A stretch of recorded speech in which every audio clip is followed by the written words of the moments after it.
Paul's a big Manchester United fan, and like so many others, in London. Paul, good morning to you. How are you? Yeah, good morning. Good morning. What's your take on what Simon's been saying, Paul?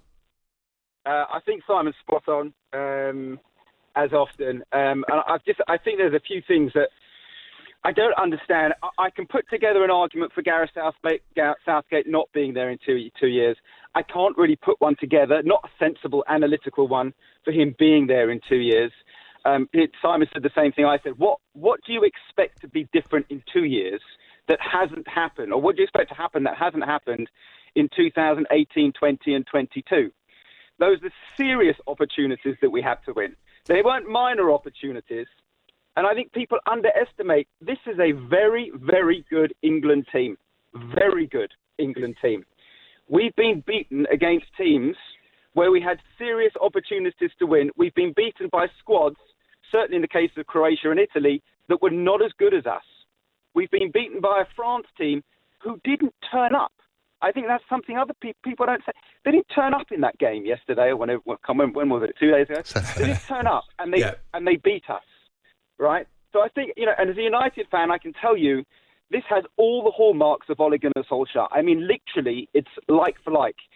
You've got a marketing CEO in charge who's giving contracts out to managers who are not going to win, who are backed by journalists who, for some reason, despite the fact they don't keep winning, keep backing that manager. And it just takes an eternity for them to realise that actually we're in the business of winning, and you can be a great CEO, a great politician. You can take the toxicity out of the club, which Solskjaer did with us. You can get players happy to play for you.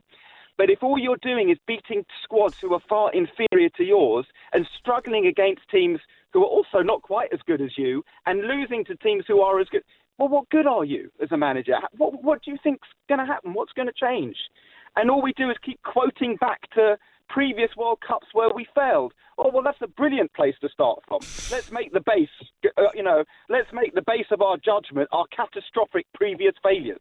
I mean, what base is that on which we're going to judge the next England manager? Simon, do you want to engage with Paul here? No, well, it's absolutely. Absolutely. I mean, I couldn't have put it better. Absolutely spot on. Paul, absolutely. What is the basis for having setting yourself a low standard, managing to achieve it, and then using that as a blueprint for going forward? There's not one single syllable of what Paul said that I could find anything to disagree with or even add to, because it's absolutely on the money.